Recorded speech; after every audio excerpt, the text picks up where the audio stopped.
ကော်ဖီတောင်းမယ်ဆိုလို့ရှိရင်၃မျိုးလုံးတစ်ခါတည်းဖြစ်တာပြောပြကော်ဖီဖြော်ပြီးတော့တောက်တော့မယ်လို့ဆိုလိုက်တဲ့အချိန်မှာ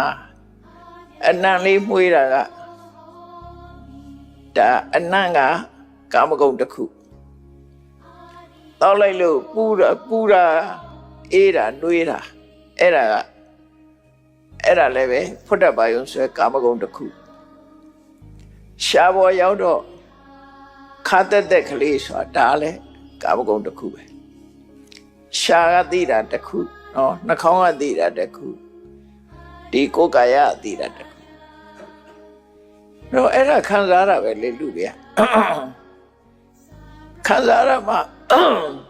ကော်ဖီလေးတောက်ပြီးကော်ဖီလေးမှုေးလိုက်တာမရလာတာတော့တစိမ့်လေးမှတ်နောက်တောက်ဖို့ရရှာဝယ်သွားမယ်ဆိုဝယ်